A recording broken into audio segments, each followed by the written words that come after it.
우리 금요기도에 오신 여러분들 한 분 한 분을 주님의 이름으로 축복합니다. 옆에 분들 인사할까요? 반갑습니다. 잘 오셨습니다. 반갑습니다. 목사님 치매를 걸리셨나? 저번 주 금요일 날 12장 1절 2절 말씀 했는데 잊어버리고 또 똑같은 설교 하시려고 이 본문을 하셨나 생각할지 모르겠지만 압니다. 아는데요. 지난주 말씀하고는 같은 본문이지만 다른 내용으로 여러분들에게 말씀의 은혜를 전하기 위해서 오늘 이 본문을 택했습니다. 지난주에는 이 시대 속에서 우리에게 필요한 것하고 우리에게 정말 중요한 것이 무엇인지 분별하면서 인생을 살아야 된다라고 여러분들에게 말씀을 드렸는데요. 오늘은 다른 측면에서 오늘 본문을 함께 나눠보려고 합니다. 특별히 이 시대 속에서 우리가 사용하는 언어에 대해서 말씀을 통해 좀 더 생각해보는, 은혜 받는 시간을 가졌으면 좋겠다라는 생각을 했습니다. 우리가 쓰는 이 말이요, 삶에서 참 중요하거든요. 어떻게 보면 우리가 말을 하는 것처럼 느끼지만 말이 우리 삶을 끌고 간다고도 볼 수 있어요. 그러니까 우리가 말하는 것도 중요한데요, 중요한 건 뭐냐면 우리가 말하는 대로 우리 삶이 결정되어진다는 사실도 여러분 아셔야 된다는 거예요. 그런 면에서 우리가 요즘 흔히 쓰는 단어들, 이 단어들을 통해 이 시대를 좀 들여다볼 필요가 있습니다.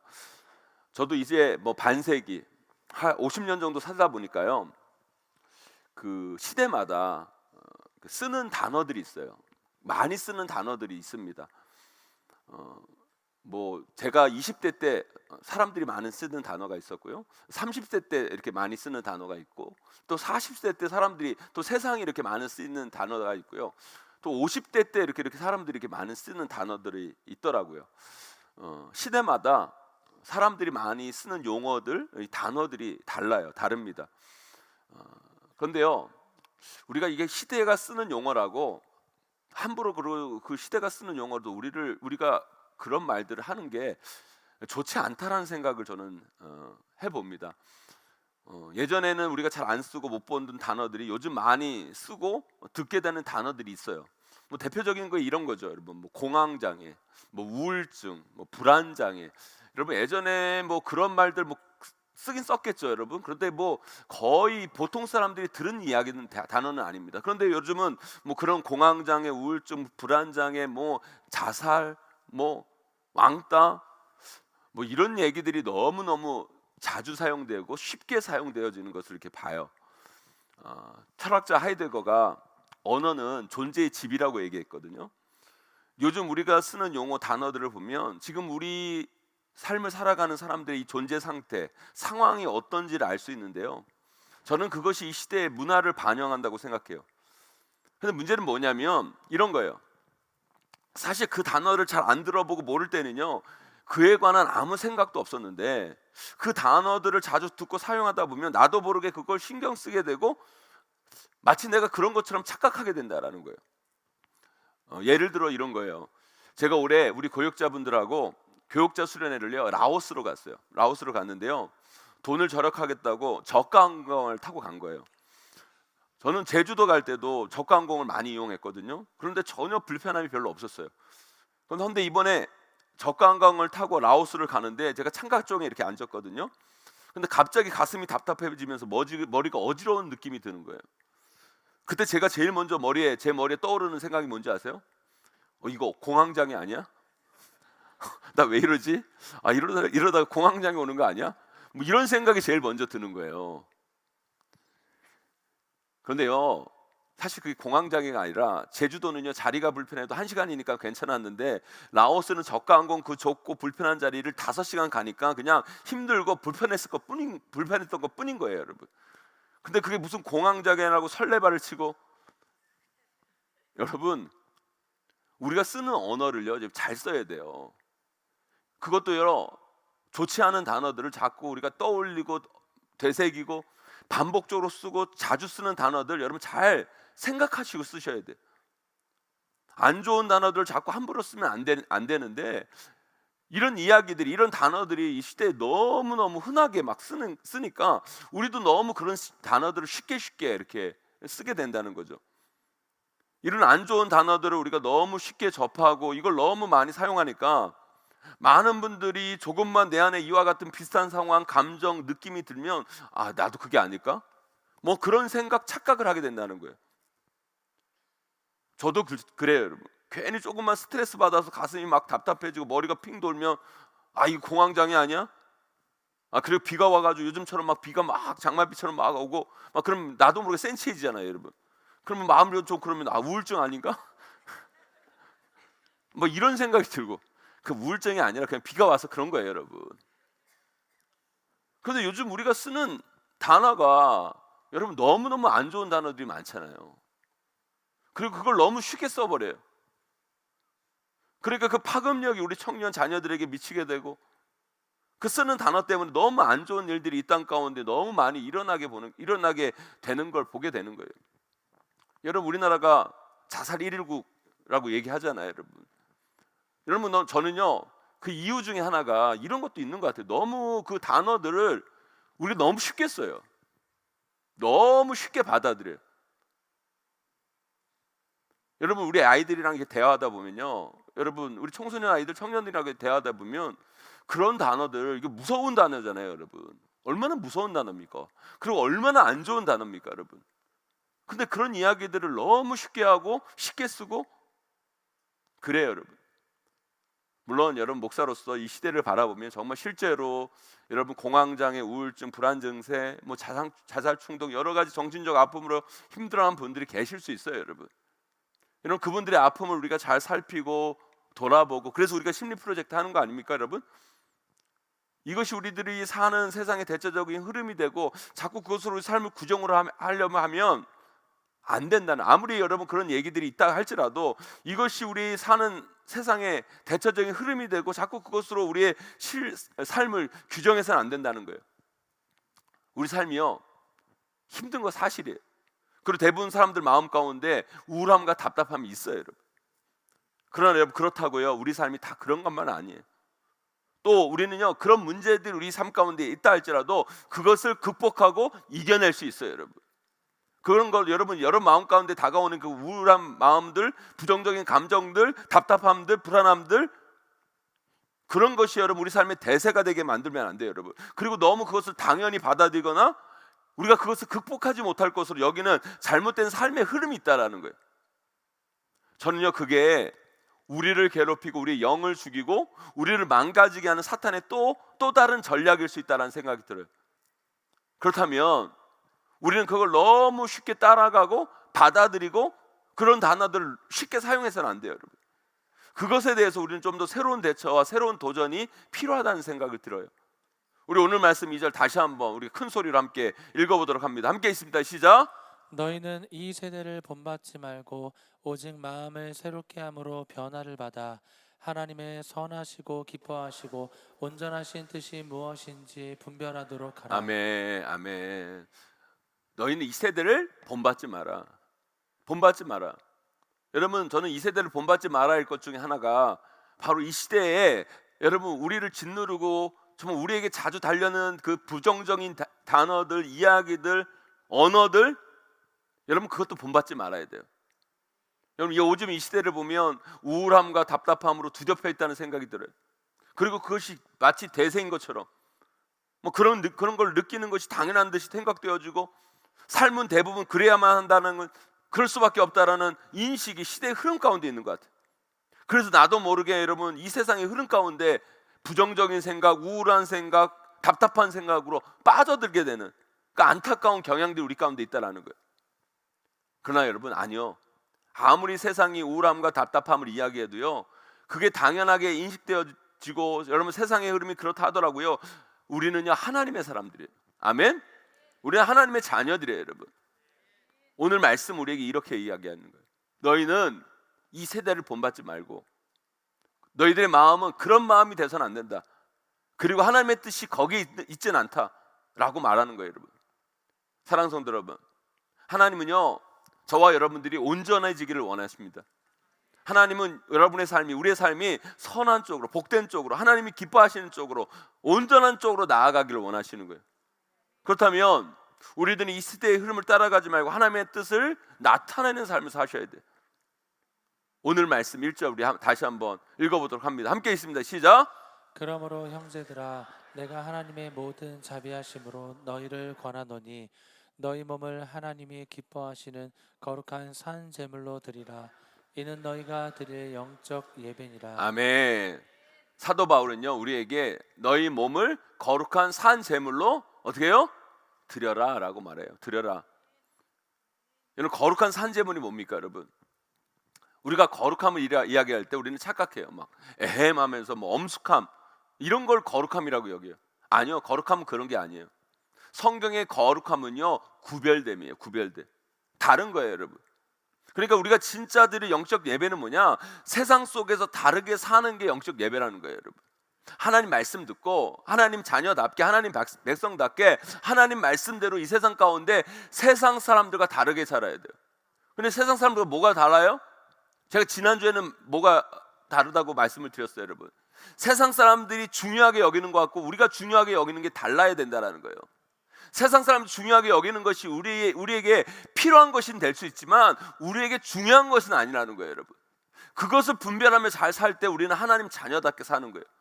오늘 말씀에서 여러분 제가 이 세상을 본받지 말라고 말씀드린 건 뭐냐면 여러분 이 세상이 쓰는 단어들, 이 세상이 주로 쓰는 단어들, 지금 이 세상이 많이 이야기하는 이야기들 우리도 똑같이 반복하며 살면 안 된다는 거예요.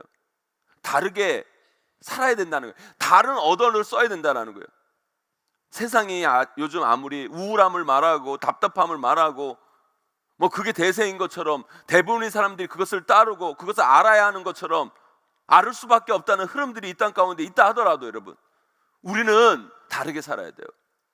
그걸 거부할 수 있는 용기, 그 단어를 사용하지 않는 용기 여러분, 담대함이 여러분 그것이 우리 가운데 있어야 된다는 거예요.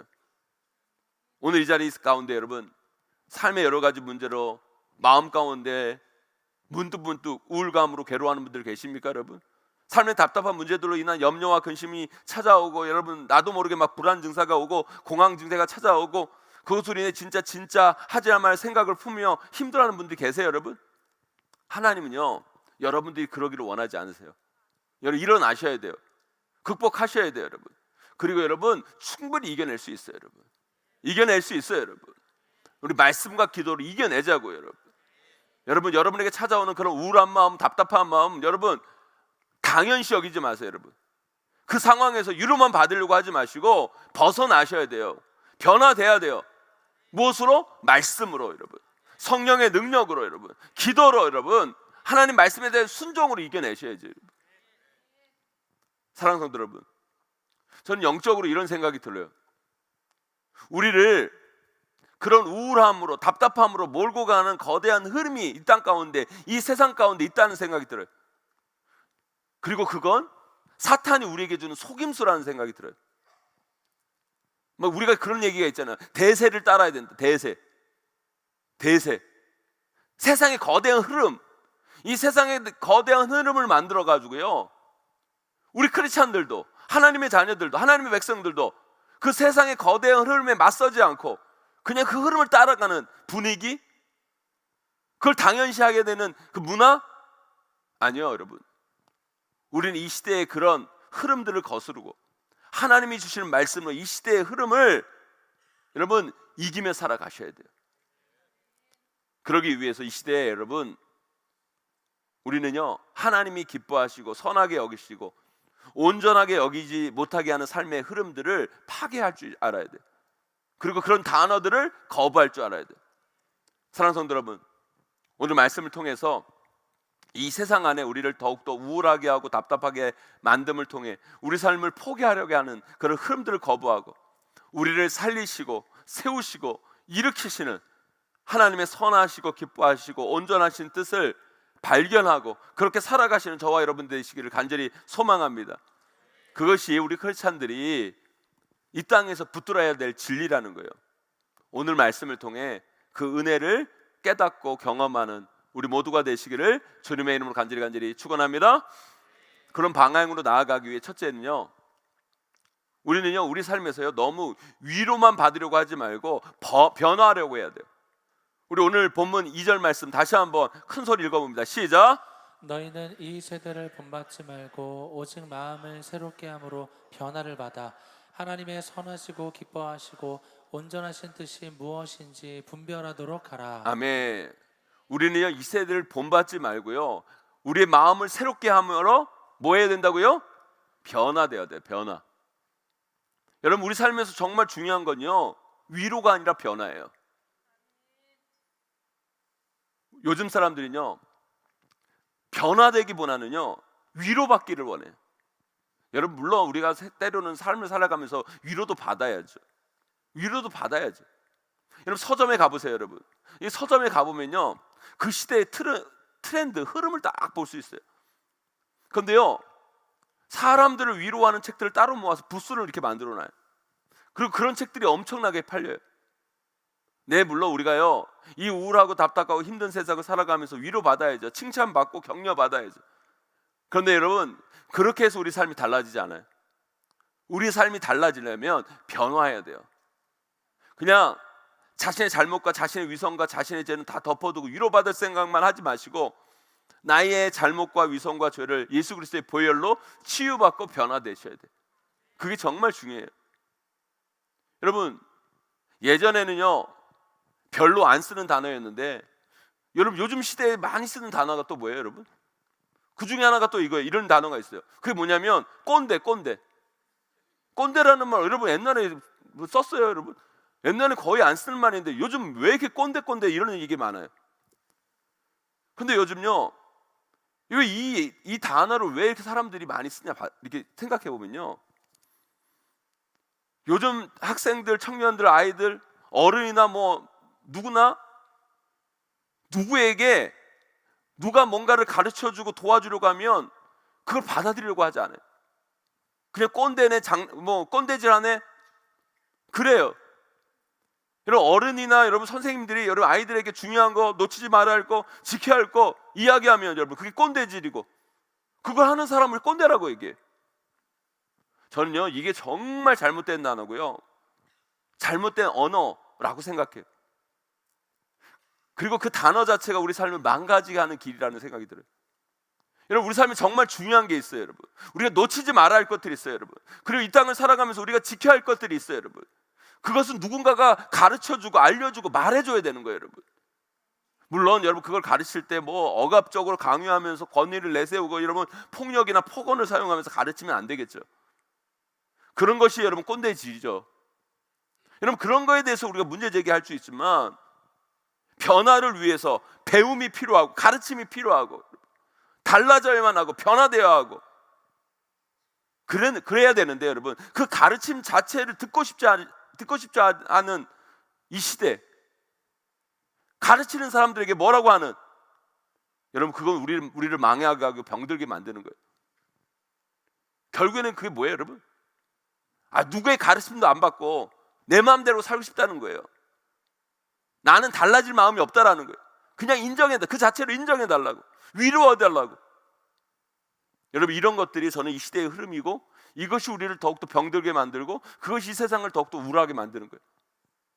여러분 그런 접근으로 하면요 교회는 이 시대의 대표적인 꼰대예요. 여러분 말씀은 대표적으로 꼰대질 하는 거예요. 여러분 지금 저도 여기서 꼰대질 하고 있는 거잖아요.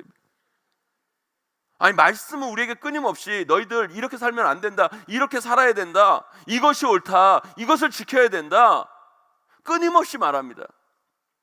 그러니까 요즘 세상이 교회를 싫어하는 거예요. 여러분 교회는 말씀은 끊임없이 가르쳐요. 우리 삶의 바른 길을 제시해요. 진리를 가르쳐요. 우리에게 변화를 요구합니다. 여러분 이게 뭐예요? 세상 보기에는 꼰대질이에요. 여러분 그러니까 세상의 이 흐름은요 더욱더 우리 기독교를 싫어할 수밖에 없는 문화로 가는 것이죠. 저는 이게 이 시대를 향한 사탄의 또 다른 전략이라는 생각이 들어요. 이런 단어들 이 세상 사람들이 막 쓰게 함으로 교회를 자꾸 멀리하게 만들고 말씀을 배우려고 하지 않게 만들고 듣지 않게 하려고 하고 그냥 자기 마음대로 자기 좋을 대로 사는 게 맞는 것처럼 이 시대 사람들 특별히 청년들 우리 젊은이들을 그런 식으로 자꾸 세뇌하고 그런 식으로 교회로부터 도망치게 만드는 거예요. 저는 이런 세상 앞에서 우리 성도들에게 특별히 오늘 이 자리에 있는 우리 청년들 우리 청소년들 정말 말씀드리고 싶어요. 세상이 그것을 싫어한다 할지라도 우리가요 세상을 향해 말해야 할 것이 있으면 말할 수 있는 용기를 가지세요, 여러분. 그리고 또한 여러분 누군가 우리에게 중요한 것을 가르치면요 그것을 그냥 꼰대질이라고 하지 마시고 들을 수 있는 용기를 가져야 돼요, 여러분. 들을 수 있는 마음을 가져야 돼요. 위로만 받으려고 하지 말고 누군가 나의 잘못과 죄에 대해서 이야기할 때 그것을 통해 내 삶의 변화로 나아갈 수 있는 용기가 우리 가운데 필요한 점이 있습니다. 그것이 저는 이 시대 가운데 우리 시대의 흐름을 따르지 않고 제대로 하나님의 뜻을 이루며 사는 중요한 삶의 태도라고 생각해요. 제가 예전에 여기 뒤에 있는 LED를 사려고 중국에 갔다가 중국 공항에서 한국으로 오는 비행기를 타려고 공항에 갔어요. 공항에 갔는데 줄이 엄청 긴 거예요. 중국 사람들이 많잖아요. 중국 겨울방학이 시작되어서 중국 사람들도 많고 중국에 사는 주재원들 가족들이 한국에 오려고 공항에 이렇게 줄을 막 섰어요. 하여튼 그렇게 줄을 막 서 있는데 어떤 중년 남자 한 분이 갑자기 제 앞에 있는 한국 여자분 엄마하고 딸이 있는데 그 앞으로 은근슬쩍 끼어드는 거예요. 그것도 한국분이 LG 다니는 직원 명찰이나 빼고 새치기를 하시지 직원 명찰까지 달고 새치기를 하는 거예요. 그 여자분들 기분 나쁘죠. 자기도 힘들게 기다려서 여기까지 왔는데 뒤도 줄도 엄청 긴데 그 앞에 새치기를 하니까 기분이 나쁜 거예요. 근데 말은 못하고 얼굴에서만 그냥 나쁜 표정을 짓는 거예요. 그런데 이럴 때 또 제가 나서기도 그렇잖아요. 저는 목사고 잘못 얘기했다고 싸움 나면 또 어떻게 해요? 또 외국에서 싸움 나면 여러분 그래서 이걸 얘기할까 말까 고민을 많이 하다가 또 가만히 있을 제가 아니잖아요. 그래서 제가 그 아저씨한테 얘기하겠어요. 아저씨 줄 끝이 저기예요. 저기로 가서 서세요. 자기가 바빠서 그렇다는 거예요. 그래서 제가 그 아저씨한테 얘기했어요. 여기 계신 분 중에 안 바쁜 사람 없어요. 한국 분이 중국까지 오셔서 새치기 하면 안 되잖아요. 저 뒤로 가세요. 그래도요 그분에게 참 감사한 게요 제가 그런 말을 해서 그 말이 얼마나 상처가 되고 그분에게 기분 나쁘셨을 거예요. 근데 아무 말씀도 안 하시고 뒤로 가시더라고요. 그것만으로 저는 참 감사했어요. 오히려 그 말이 여러분 그 사람의 마음을 불편하게 했을 거예요. 할 말을 했는데 그 말에 그분이 상처가 될 수도 있어요. 괜히 제가 미안해지는 거예요. 그런데 그걸 받아들이고 저 뒤로 가시더라고요. 저는요 이 시대의 문제가 바로 여기 있다는 생각이 들어요. 우리는요 그냥 자기만 이해받고 자기만 위로받으려고 해요. 자기 사정을 이해만 받으려고 하고 자기 아무리 잘못했어도 다 괜찮다는 소리만 들으려고 해요. 다들 자신의 문제는 눈 감고 괜찮다는 소리만 듣고 위로에만 몰빵하려 있어요. 그리고 맨날 자기만 상처받았다고 그래요. 자기 때문에 남들이 상처받는 건 몰라요. 그리고 자기만 위로해달라는 시대예요. 아니요. 우리의 잘못으로 인해 우리 삶에 문제가 생겼다면 여러분 위로 이전에 여러분 달라져야 돼요. 바뀌어야 돼요, 여러분. 위로는 우리가 열심히 살다가 올바로 살다가 최선을 다해 살다가 제대로 살다가 받아야 되는 것이 위로고요, 여러분. 우리가 잘못 살았다면 우리가 뭔가 부족하다면 우리가 고쳐야 한다면 우리는 위로에 앞서 변화돼야 된다는 거예요. 여러분 이건요 저도 예가 될 수는 없어요. 저도 마찬가지고 여러분도 마찬가지예요. 우리는 불완전한 존재예요. 그래서 여러분 우울해요. 답답해요, 여러분. 그리고 우리 삶에 문제가 생기는 거예요. 그러면 위로도 받아야겠지만 가르침을 받아야 돼요. 말씀의 가르침을 받고 여러분 은혜로 가르침을 받고 여러분 성령으로 변화되고 여러분 우리가 고칠 것이 있으면 고치고 달라질 것이 있으면 달라지고 우리 하나님의 말씀을 듣고 그 말씀을 배우고 그 말씀에 따라 우리 삶을 변화시키고 그래서 우리 삶을 하나님이 원하시는 길로 이끌어야 돼요, 여러분. 그런 과정에서 상처받을 일이 있으면 상처받고 상처가 중요한 것이 아니라 내가 하나님 뜻대로 제대로 사는 게 중요하고 나의 인생을 제대로 만들어가는 것이 중요한 거예요. 여러분 제가 지난 주일 설교 제목이 여러분 뭐예요, 여러분? 기억 없죠, 여러분? 지난주 설교 제목이 수련회의 추억이에요, 여러분. 기억나세요, 여러분? 수련회의 추억. 제가 수련회의 추억 얘기하면서 수련회 때 은혜를 많이 받는다고 드렸잖아요, 그죠? 다 까먹으셨죠, 여러분? 수련을 통해 은혜를 우리가 많이 받는 이유들을 제가 설명을 했어요. 그래서 우리 장년들은 이렇게 많아가지고 수련회를 이렇게 못 가지만 그런 수련회 마음을 가지고 우리 예배하자고 막 그랬잖아요. 제가 그렇게 말씀을 드렸어요. 그런데 제가 수요일 날 명성교회 집회를 갔어요. 명성교회 집회를 갔는데 그 수요일 날 명성교회 집회를 갔는데 6천 명이 모여 있더라고요. 6천 명이 모여 있는데 여러분 사실은 제가 그 수련회 추억을 설교를 하고 그런 마음들이 있었어요. 어떤 성도님들은 수련회 한번 가자고 막 저한테 그런 말씀들을 막 하시더라고요. 속으로 제가 그랬어요. 이 4천 명 성도가 되는데 수련회를 우리가 어떻게 하냐? 4천 명 성도가 되는데 우리 수련회를 어떻게 가냐? 막 이런 생각도 들고 4천 명이 가면 돈이 얼마나 드는데 이거. 뭐 그런 생각도 들고 그리고 여러분 수련회 가면 또 여러분 설교 누가 해야 돼요, 여러분? 설교 누가 해야 돼요, 여러분? 제가 해야 되잖아요, 여러분. 그러면 여러분 보세요, 여러분. 주일 설교도 여러분 정말 열심히 준비해 가야지만 수련회 설교는 어떻게 돼요? 더 열심히 준비해야 돼요, 여러분. 그러니까 성도 4천 명이 어떻게 수련회 가냐 이런 생각을 제가 그 수련회 추억 이런 설교를 하고 나서 이렇게 하고 있었어요. 그런데 제가요 수요일날 명성교회를 갔는데 그 명성교회는요 성도가 2만 2천 명이 다닌대요. 놀라지도 않네요, 여러분. 2만 2천 명이 여기 가는데요. 제가 수요일날 설교할 때 어떻게 했냐면 2박 3일 동안 치악산 명성수련회에서 수련회를 하고 온 거예요. 수련회를 하고 모인 거예요.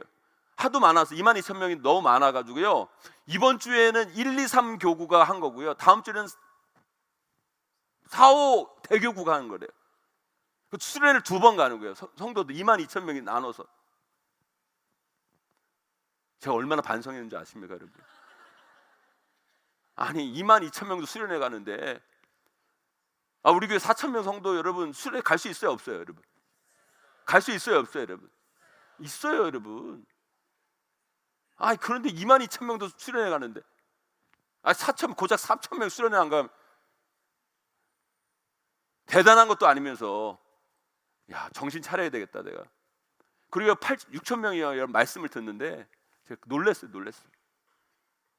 제가 별 말씀도 안 되는데 다 아멘 하시고 별 웃긴 얘기도 안 했는데 다 웃어주시고 나 놀래가지고요. 그 6천 명이 그냥 아멘하고 6천 명이 웃는데 은혜가 되는 거예요. 은혜가. 제가 은혜 받고 왔어요, 정말. 여러분, 우리가요 인생을 살아가면서 우리의 부족한 것들이 있어요. 우리의 연약함들이 있어요. 아멘? 있어요, 여러분. 근데 우리는 그 부족함들, 연약함들 위로받으려고 해요. 때로는 여러분 위로가 필요하겠죠. 그러나 정말 중요한 건 뭐냐면 위로보다 중요한 건 변화예요. 변화예요. 그리고 여러분 기억하세요. 변화할 수 있어요. 달라질 수 있어요, 여러분. 여러분 변화의 능력이에요. 저는요 설교 시간에 이런 말 하시는 목회자들 별로 안 좋아해요. 사람 안 바뀌는데 사람 안 바뀌는데 목회를 왜 해요, 여러분? 사람 안 바뀌는 설교를 왜 해요, 여러분? 그래 안 그래요, 여러분? 바뀌어요, 여러분. 이건 말이 되죠, 여러분? 사람은 사람이 못 바꿔요, 여러분. 성령이 바꾸시는 거예요. 하나님이 바꾸시는 거예요, 여러분. 제가 말씀을 전해도요, 제 말씀을 통해 역사하시는 성령님이 여러분의 심령을 바꾸고, 제 말씀을 통해 역사하시는 성령이 여러분의 인생을 바꾸는 거예요, 여러분. 여러분 저는 여러분들이 변화되기를 소망합니다. 사람들에게 하나님의 진리의 말씀을 가르치고 알려주고 전하고, 여러분 그것을 가지고 세상에 꼰대질을 한다고 그러고 재수없다고 그러고 마음을 닫아버린다 할지라도 여러분 우리는 전해야 돼요. 그리고 여러분 자신들이 인정받기만을 바라고 유혹받기만 바라고 자기가 옳다는 소리만 듣기 원하고 상처받는 걸 죽기보다 싫어하고, 여러분 이 시대의 흐름들이 그런 흐름들인데 여러분 아니에요, 여러분. 잘못되는 거예요. 여러분 보세요. 제가요 미국에도 살아봤고, 여러분 미국에도 살아봤고, 여러분 많은 나라를 달아보면서 느끼는 게 있어요. 동성애 문제, 여러분 그런 문제를 가지고 여러분 한국도 지금 난리잖아요. 여러분 동성애 옳으냐 그르냐. 여러분 중요한 건 뭔지 아십니까? 여러분 세상의 흐름 다 따라간다고. 유럽이 그렇게 간다고, 미국이 그렇게 간다고, 우리도 그렇게 가요? 지금 유럽은 어느 정도인지 아십니까 여러분? 심각해요. 제가 저번에도 얘기했죠. 제가 미국에 작년에 안식년에 갔는데 그냥 하는 얘기예요. 우리 목사님들, 그 목사님들 자녀들이 이제 다 결혼할 나이가 됐는데 미국이니까 여러분 한국 사람이 한국 사람 만나기 참 어려운 거예요. 그러니까 같은 아시아계끼리 만들어요. 그러니까 한국 사람이 뭐 중국 아이들 만나거나 뭐 한국 사람이 뭐 베트남계 친구들 만나거나. 그래서 목사님한테 얘가 뭐 여쭤봤어요. 아 목사님, 그래도 며느리가 그 중국 사람이고 며느리가 베트남 사람이고 그러면 좀 힘들지 않냐고. 아니 그 사위가 미국 사람이고 막 그러면 힘들지 않냐고. 그러니까 여러분 그분들이 하는 얘기가 그런 거예요. 아 괜찮아요. 동성만 안 되니까 돼요. 동성만 안 되니까 된대요. 그게 문화가 돼버린 거예요. 여러분 유럽 가보세요. 여러분 거기에 여러분 출입국 관리 이렇게 있을 때 성별을 쓸 때요. 여러분 남성 여성이 없어요. 여러분 그게 한 5가지가 돼요. 여러분 그 5가지 의미가 뭔지 아십니까? 당신은 남성 좋아하는 남성이냐, 아니면 여성 좋아하는 여성이냐, 남성도 좋아하고 여성도 좋아하는 사람이냐, 남성도 좋아하고 여성도 좋아하고 개도 좋아하는 사람이냐. 웃긴 얘기 같죠 여러분? 여러분 그 성별 다 달라요. 여러분 그런 시대 속에서 여러분 아 괜찮아 그렇게 살아도 돼. 어쩔 수 없지. 너희들 마음이 그런데 뭐 어떻게 할 수 없지. 아니요 여러분. 진리가 아닌 건 아닌 거예요 여러분. 아닌 거예요. 아무리 그분들의 마음이 그런다 할지라도, 그런 충동이 있다 할지라도 여러분 그거 아닌 거예요 여러분. 그 성경이 죄라고 했으면 죄인 거예요 여러분. 그거 인정하면 되는 거예요. 근데 이런 그런 죄라는 비난을 받기도 요만큼도 받기 싫어하는 거예요. 사랑하는 성도 여러분, 네 여러분 우리 하나님은요 위로의 하나님이세요. 그 사랑의 하나님입니다 여러분. 그리고 여러분의 상처를 보듬기 원하세요. 그러나 동시에 하나님은 우리를 변화시키는 분이시에요. 그 죄를 예수 그리스도의 보혈로 치유하기를 원하시는 거예요. 달라지기를 원하시는 거예요. 그런 하나님께서 우리에게 말씀하세요. 가르쳐 주시고 알려주십니다. 그 중요한 말씀이 우리에게 들려질 때 우리는 그것을 들을 줄 알고 새길 줄 알고 그 말씀대로 살려고 몸부림치고 여러분 그 말씀대로 바뀔 수 있는 용기가 우리 가운데 있어야 된다는 거예요. 그래야 우리는 세상의 흐름이 아니라 하나님 뜻 가운데 변화된 살 사람을 사는 거예요 여러분. 사랑하는 성도 여러분, 저와 여러분의 삶이 단지 위로받는 삶이 아니라 그 변화의 길로 가게 되기를 소망합니다. 이 시대에 우리가 위로도 받아야겠지만 위로받기 전에 먼저 우리 삶을 변화하는 데 주목했으면 좋겠어요. 그럴 때 우리 삶은 하나님 뜻에서 더 가까이 나아가는 제대로 된 행복으로 나아가게 될 줄 믿습니다. 그 은혜를 누리시는 저와 여러분 되시기를 주님의 이름으로 간절히 축원합니다. 두 번째로요, 우리가 세상의 흐름이 아니라 하나님의 흐름을 따라가려면 우리는 세상과 사람들에게 소망을 두지 마시고 하나님 뜻에 소망을 둬야 돼요. 하나님 뜻에. 여러분 우울증이나 공황장애나 뭐 정신과에 찾아오는 대부분의 분들 이렇게 보면 남자분들 있지만 여자분들이 많다는 통계가 있어요. 물론 요즘은 남자 환자분들 많아졌지만 대부분의 여자분들이 많다고 그래요. 그 이유가 저는요 여자분들이 남자분보다 훨씬 더 정신적으로 이게 똑똑하고 복잡해요. 남자들은요 진짜 단순해요. 거의 짐승 수준이에요 여러분. 남자는요 생각이라는 게 별로 없어요. 남자들은요 누가 너 오늘 평소답지 않게 멋있다? 그럼 그 소리 듣고 진짜 좋아해요. 아 내가 그렇게 멋있나? 그러면서 이게 좋아하는 게 남자예요 여러분. 근데 여자분들은 복잡해. 너 오늘 평소답지 않게 너무 이쁘다? 그럼 여자분들은 이게 어떻게 다가온 줄 아세요? 내가 평소에 어떻게 다 하고 다녔네. 그럼 나이 평소에 안 입었다는 이야기야? 얘 말 참 기분 나쁘게 하네. 물론 여자분들은 이게 관계 중심적이죠. 그래서 관계 속에서 상대방에게 기대하는 것도 많고 그러다 보니까 상처를 많이 받아요. 여러분 결혼 생활 속에서 여자분들이 더 불행하다고 느끼는 게 물론 남자들이 못되게 행동한 것도 많고 나쁜 남자도 참 많은 것도 있지만 그런 남자들을 향해서 여자분들의 기대가 커서 그런 것도 있어요. 여러분 남자에게서 사람에게서 너무 많은 기대를 갖지 마세요 여러분. 사람은 다 거기에요 여러분. 저는요 목회하면서 그런 여자 성도분들 많이 봤어요. 남자 살아 계실 때는요, 남편 살아 계실 때는요, 정말 표정도 어둡고 힘들게 사셨는데 남편 돌아가시고 그 얼굴에 때깔이 그렇게 좋아지면서 너무 편해진 여성분을 저는 그냥 하는 소리 아니에요, 진짜로. 정말로. 진짜 그런 분들 계세요. 남자들은요, 여자분들이 먼저 그 아내가 먼저 돌아가면 정말 그 몰골이 진짜 말이 아닌데, 여자분들은 남편이 먼저 돌아가면 그렇게 얼굴이 환해지시는 분들이 계세요. 그 관계 속에서 기대하는 것도 많고 그러면서 상처받고 힘들어하다가 그 관계를 딱 벗어나니까 너무 잘 사는 분들 전 봤어요. 우리가 여러분 상처받았다 하는데요, 상처는요 기대하니까 받는 거예요. 기대가 없으면 상처도 없어요. 우리가 받는 상처의 대부분요 다 가까운 사람에게 오는 거예요. 그걸 알면서도 맨날 사람에게 기대하고 사람에게 기대하니까 또 상처받고, 그러니까 맨날 상처받았다고 그러고. 여러분, 아예 상처받을 짓을 하지 마세요. 여러분, 목회하면서 그런 분들 많아요. 남편분들 때문에 속 썩고 자녀 때문에 속 썩고 그런 여자분들 참 많으세요. 그래서 교회에서 여자분들이 그래서 교회에 여러분 여자분들이 많는 거예요. 여기도 여자분들이 많잖아요. 훨씬 많잖아요. 그런 분들에게 제가 예전에 상담이나 설교하면서 이렇게 말했어요. 그렇게 속 썩이는 남편, 그리고 속 썩이는 자식들 사랑하시라고. 사랑하면 언젠가는 변화되고 달라질 거라고. 근데 솔직히 말씀드리면요, 제가 목회하면서 느낀 게 뭐냐면, 내가 사랑한다고 그 사람 바뀌지 않아요. 내 사랑으로 그 남편 자식들이 변하는 게 아니더라는 거예요.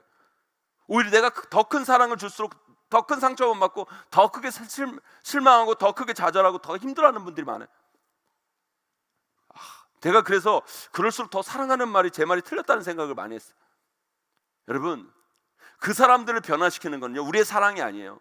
예수 그리스도의 보혈의 능력이에요. 여러분, 예수 그리스도의 보혈의 능력이 그들을 변화시키는 거예요. 하나님의 사랑이 그들을 변화시키는 거지, 내가 사랑한다고 달라지는 게 아니에요. 내가 사랑하려고 하면 더 상처받고 더 힘들고 더 실망해. 그러니까 여러분들 사랑할 때 여러분 상처받지 않을 만큼만 사랑하세요. 여러분들은. 근데 우리 하나님은요 아무리 사랑해도 상처받지 않아요. 하나님의 은혜 앞으로, 하나님의 사랑을 앞으로 사랑 앞으로 데리고 나오는 수밖에 없어요. 우리가요 인생을 살면서 이 세상의 수많은 사람들에게 기대를 가지고 사랑해주고 잘해주고 살면서 얼마나 많은 상처와 배신과 아픔을 겪었습니까? 그것으로 인해 이러면 속이 썩어 문드러졌잖아요. 여러분, 앞으로도 그러고 사실 거예요. 여러분, 그렇다고요 미워하라는 말씀이 아니에요. 무관심하라는 말씀도 아니에요. 사람들을 여러분 사랑하지 말라는 말씀도 아니에요. 우리가 사랑해야죠.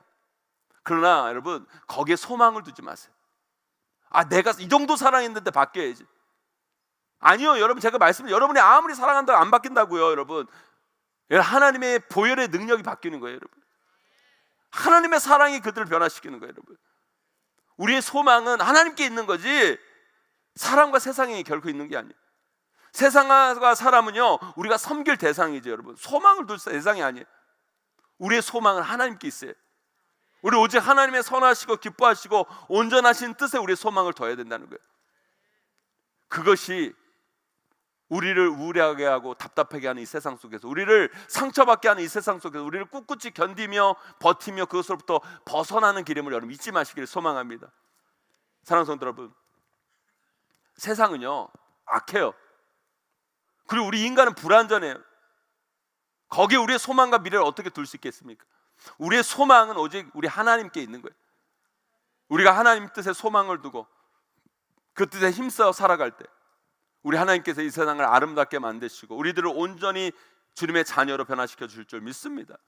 하나님께 소망을 두고 살아가심을 통해 어떤 우울함과 답답함 속에서도 흔들림 없이 살아가는 저와 여러분 되시기를 주님의 이름으로 간절히 축원합니다. 우리는요 세상의 문화, 세상의 흐름 속에 살아가요. 그리고 그 속에서 세상 사람들이 많이 쓰는 단어들, 용어들, 거기에 저는요 사탄의 전략이 숨어 있다고 생각이 들어요. 사탄은 자꾸 우리를 파괴시키고 우리를 무너지게 하고 우리를 멸망케 하고 우리를 좌절케 하고 절망케 하고, 여러분 이런 세상의 흐름 따라가서는 안 돼요. 여러분, 이렇게 세상이 쓰는 용어도 여러분 우리 쓰면 안 돼요. 여러분, 우리는요 하나님이 우리 입술에서 고백하기를 원하는 단어를 써야 돼요. 기쁨과 감사와 여러분 사랑을 고백하고 여러분. 사랑하는 성도 여러분, 이제 말씀을 맺습니다. 여러분, 위로만 받으려고 하지 마시고 변화하세요. 상처 안 받는 게 중요한 게 아니라 상처 받더라도 변화된다면 그것이 우리를 더욱더 건강하게 만드는 거예요. 그리고 때로는 우리 변화를 위해서 상처받을 일이 있으면 상처받고, 우리 다시 한번 일어서는 여호와 여러분 되기를 간절히 소망합니다. 세상이 우울함으로, 답답함으로, 절망으로 그렇게 흘러간다고 세상 따라가지 마세요. 그 흐름에 시류에 평성하여 여러분 그렇게 사는 걸 당연하게 여기지 마세요. 우리에게는요, 세상을 거스르는 용기가 있어야 돼요. 하나님의 뜻은 여러분들이 그 자리에 머물러 있는 것이 아니라 이 악한 세상의 흐름 속에서 벗어나서 하나님의 온전하시고 기뻐하시고 선하신 뜻을 이루어가는 삶을 사는 것, 그것이 바로 우리가 가야 할 길입니다. 여러분, 그럴 때 우리 삶은 영적으로도 육적으로도 건강해지며 하나님이 주신 그 은혜로 변화되고 하나님 놀라운 역사를 나타내는 믿음의 삶으로 나아가게 될 줄 믿습니다. 그런 믿음의 삶을 꼭 사시는 저와 여러분, 우리 모두가 되시기를 주님의 이름으로 간절히 축원하고 축복합니다.